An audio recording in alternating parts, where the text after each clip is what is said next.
This is first in a series sponsored by the Nanticoke Valley Historical Society. These classes will be showing you techniques that were used in cooking years ago. Our hope that these classes will inspire you to take the plunge and to create some food from techniques used in the past. Next fall, the Nanticoke Valley Historical Society will be having the Main Fest. And if you are inspired by these classes, you can certainly take your product, your pies, and enter them into our cooking bake-off. And we also will be having a pie eating contest that you can take part in. Today, Joanne is going to be working to show you how easy it is to make pie crust and take a little of the stress out of that. So here we go. So hi, my name is Joanne Weir. I am an officer at the Nanticoke Valley Historical Society, and I'm very excited today to talk to you and hopefully reduce some of your pie anxiety. I know a lot of people, including my family, are pretty nervous about making a pie, thinking that it's beyond our capability, but I'm here to tell you today that it is not. And I think when you're done watching this, hopefully you'll feel that way too. So today I'm going to show you a recipe for a heart-healthy pie crust. Again, this is where most people stumble and say, I can't do it, but you can. So we're going to start with 2 cups of all-purpose flour. And I know some people are more accurate in their measuring. I kind of just sort of dip and go, but 2 cups of flour. And we are going to use, for our hearts, canola oil. And we are going to do 1/2 of a cup plus 1 tablespoon of oil.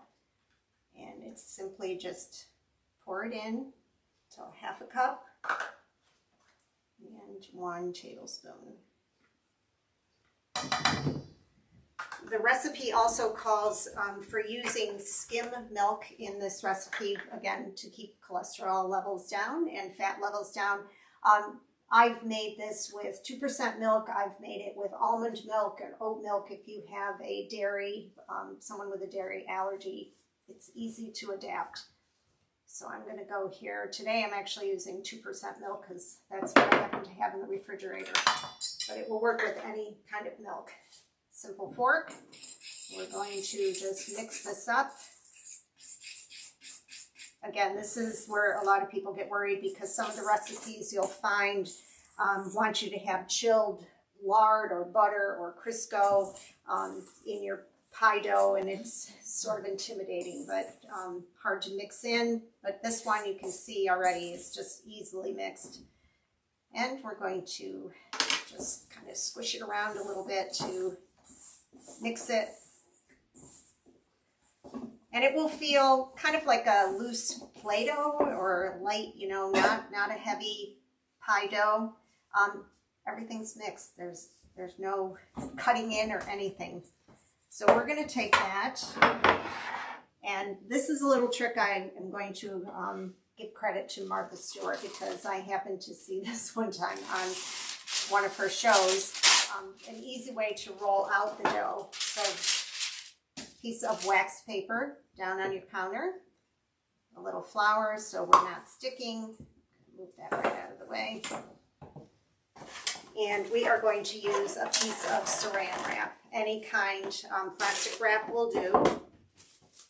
And we're going to sandwich the dough in between. If you like a very thin pie crust, you can get from this recipe three crusts. So that would mean you could make 3 pumpkin pies, which have only the bottom crust, or you could make 1.5 apple pies. So this recipe is easily doubled if you need more dough, but I'm going to take about 1/3 of it. And if you like a little bit thicker dough, you can use half of it. I usually have enough left over to make some little cinnamon twists just with the extra dough, but it's however you prefer to use it. Rolling pins vary. They're, the kind, you can use any kind. I happen to have a French rolling pin just because I'm comfortable with it, but any kind of rolling pin will work. So we are just going to roll this out. a little larger than our pie plate. So if you're working with a 9-inch pie plate, you want to go larger than that, just so that it goes up the sides easily. And again, nothing is sticking to my rolling pin, which is again another stumbling block for many people. They can't get the pie dough off the rolling pin.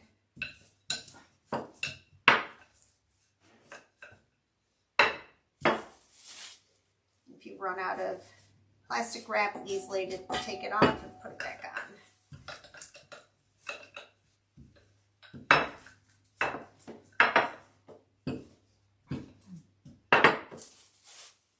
And you'll see if you do roll off the plastic wrap, it probably will stick because that's kind of inherent in the pie dough, but this is just a great trick.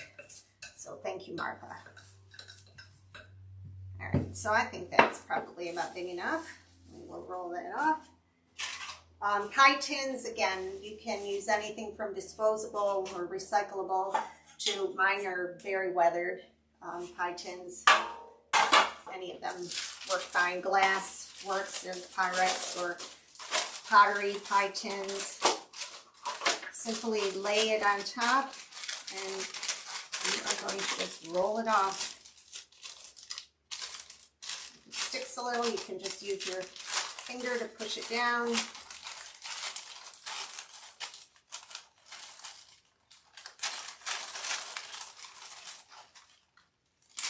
Ta-da!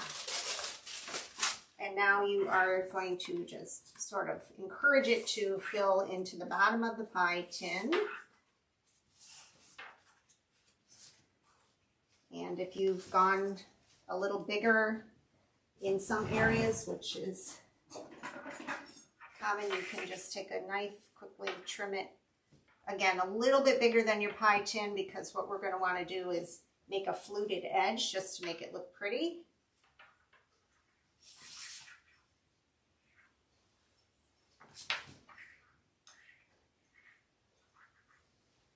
So not perfect, right? But when we fold it under, we're just going to kind of tuck it down behind itself so that we have a little bit of a lip.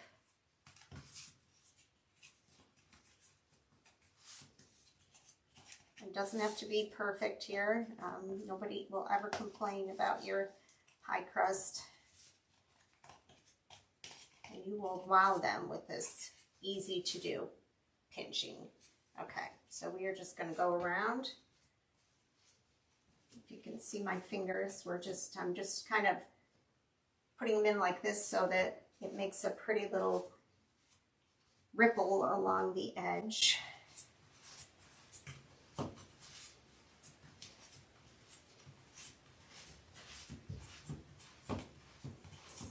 And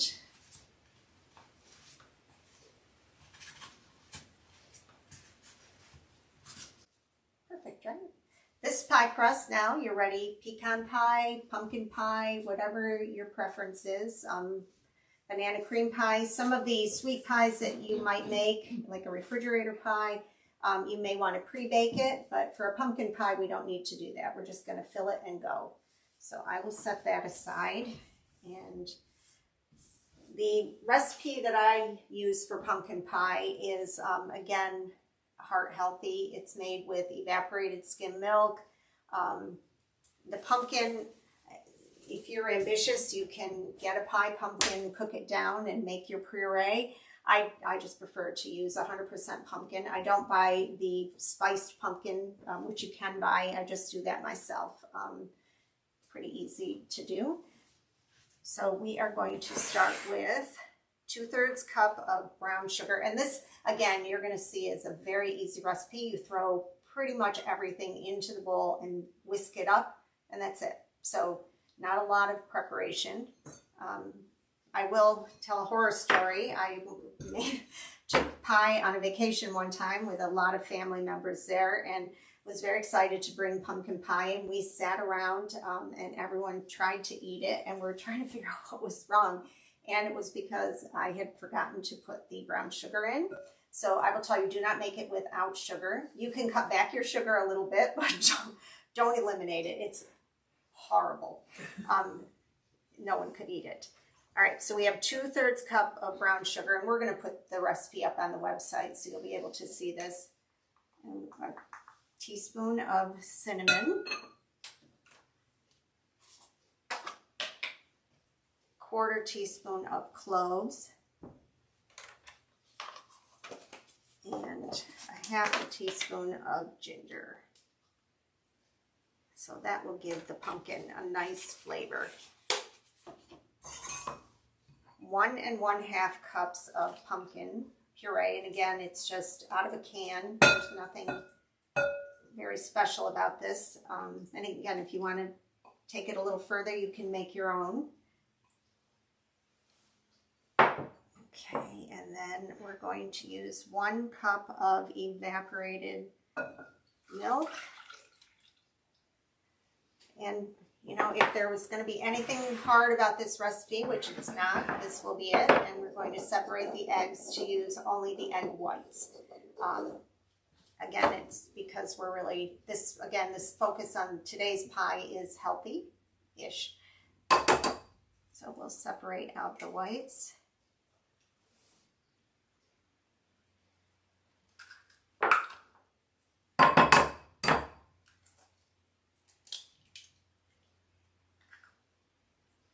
I will double the recipe for the crust, but I do not usually double the filling recipe, only so that they're all, I've lined up several bowls and kind of gone in succession, but it's a little easier to make sure you have the right amount in each if you keep them separate.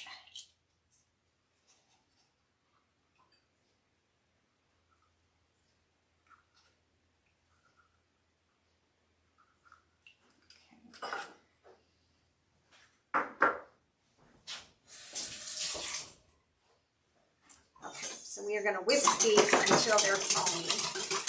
If you have a KitchenAid mixer or electric beater, you can do it that way too, but it doesn't take very long to get them foamy.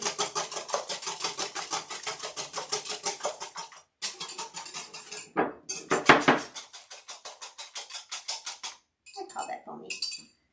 Drop those in. And now we just whisk this all together.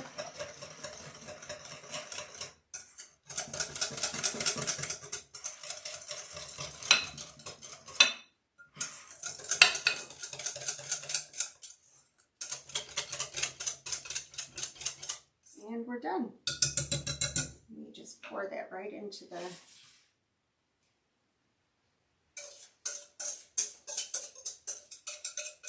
crust. And we are ready to bake. This will take about 40 minutes on 425. And here comes my next tip. And you can do this either with tin foil, make your own, or I happen to have these little pie guards to keep the crust from browning too quickly on top.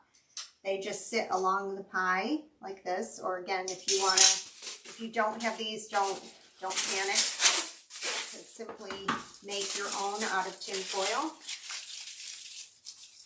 And it's just to protect that. And then in probably the last 10 minutes of baking, remove them from there. So then it will brown nicely on top.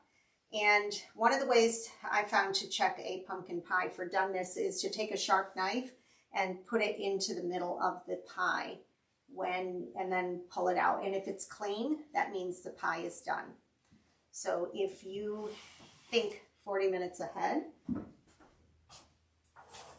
we will be bringing out a pie that looks like this. And you'll see a crack, and this is very common. You'll see in pumpkin pies, you'll see a small crack in there. It's usually because someone has stuck a knife in it to check to see if the center is done. It's ready for whipped cream and very easy. All right, so we're going to use up some of the extra pie dough that we made by making an apple pie.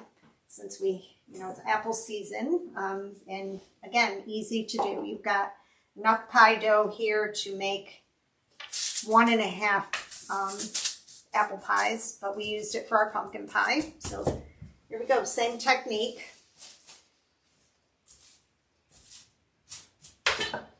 The recipe for the apple filling is, there are many of them. I kind of have been making them for a while, so I toss a few things in. But I do want to point out that we have a book available, a cookbook at the Historical Society for sale called Cooking Up the Creek. And that has a lot of information and recipes for apple pie filling, and also different pie crusts if you want to venture out and try something new. This doesn't have to be your end-all pie crust. It's just one that I know works well and is easy to do. But there are a lot of choices in here. And this book is for sale at our museum and also at the Country Wagon in the town of Maine. So it's got a lot of great recipes in it. So again, we're just going to roll this out a little bit bigger than the pie tin we're using. And this time we're going to put one on the bottom like we did for the pumpkin pie, and we're going to add a top layer onto it. So most of you probably have eaten apple pie in a, cafe or deli or at your home, and there's usually a pie crust on top. There's also recipes for a apple crumb pie where you just will put like brown sugar, and sometimes people put nuts and different toppings. So you would not need a top layer of crust. But this one we're making today will have a top layer. Again, we're just gonna move our paper, roll it out. And again, you can see how easy this is. There's no tricks here, so not like I'm doing anything fancy. Again, lay our pie plate on it. Flip.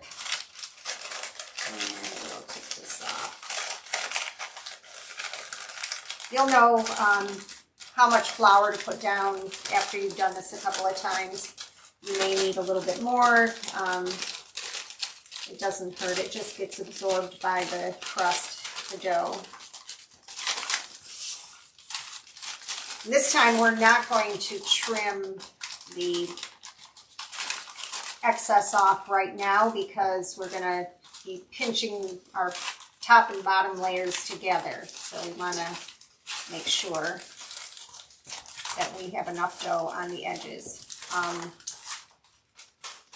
Now here's a good example. If you can see, I have a lot of dough over here and I have a little bit of dough over here. So I can borrow some and add it over here. Just pinch it in. So very forgiving recipes. You don't have to be an expert at this. The more you make them, the more comfortable you'll be kind of kludging and adjusting. So we're just gonna stick that all together. Easy. Apples with cinnamon.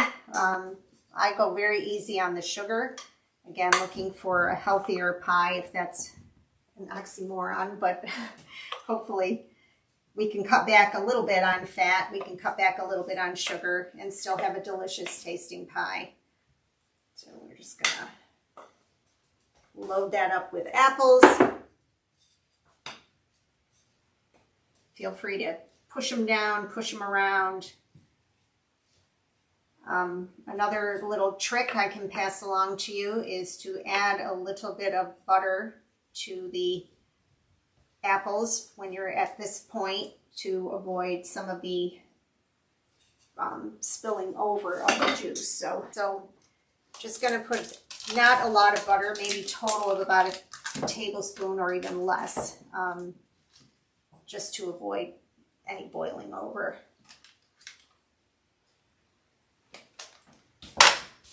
Okay, so we'll set that aside.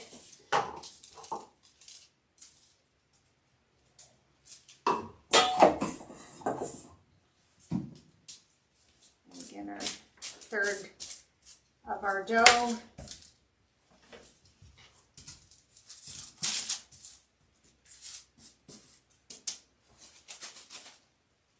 And you'll see we can get through several pies using the same wax paper and plastic wrap, you don't have to throw it away each time and waste it. So just keep using it over and over.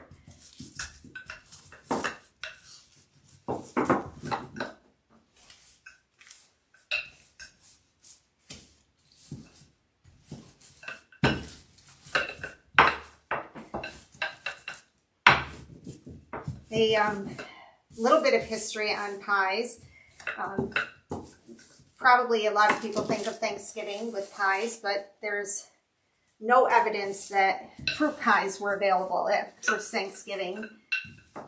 But they've traced back the origin of pies to England, and most of them at the very beginning that they know about were made with meats in them instead of fruits. So something that came around later, you know, it was not, you know, pies have been made since the Egyptian times, but not necessarily with fruit. So somebody came up with a great idea to put fruit in them. And again, once you have a crust you're comfortable with, the sky's the limit on what you put in your pies and how often you make them. Lynn mentioned we're going to be having a pie making contest involved with the Main Fest next year. So it'd be good to start practicing now so that you're ready for the competition.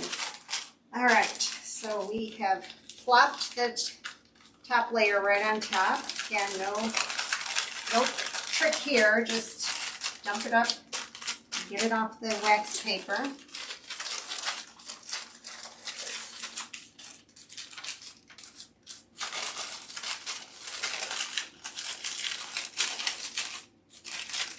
Doesn't have to be perfect.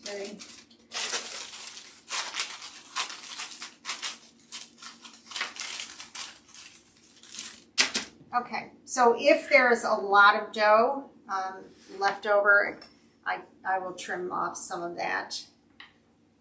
But again, you're going to trim it so it's a little bigger than the pie plate so that you have enough to tuck and pinch.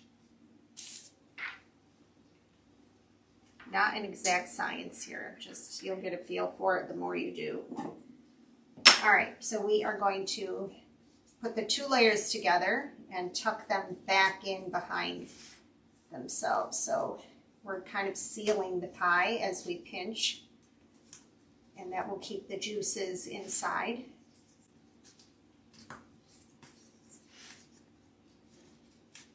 And there may be parts that are a little taller than others. It's okay. It's not gonna taste any different. It'll have a lovely look to it as a homemade pie, which we're really aiming for here.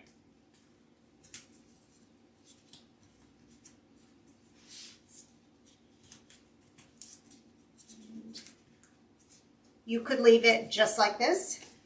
Perfect, right? Or you could go through and do the little finger pinching on to make a fluted edge. You'll find this pie dough is, people will love it because it's flaky, and also they will save the last bite to be part of the crust because it's very tasty. And again, dairy-free, use almond milk, use oat milk. You know, if you want to be heart conscious all the way, then, you know, definitely skim milk is a great option. All right. I usually make some design, or I've written happy birthday on them with a knife, anything that you want to give it a little design on top, but also this will release the steam while it's baking. And again, the pie guards around the edges for 45 minutes or so. And I will show you the end result, what it will look like. This pie was baked earlier. And again, you can see here, we have a lot of flaky stuff going on. So be brave, give it a try. And you know, if you have any questions, you can write into the Historical Society and we'll try to help you. Thank you. Well, hi. Hopefully you are now inspired to try to make some pies and this incredibly easy pie crust. I know I'm going to try it. And what we'd like for you to do is to send your pictures of you and your pie or your pie to our Facebook. There'll be a link on our Facebook account, and you can send them there. We'd love to see what you created. Okay, have a great day and cook away, bake away.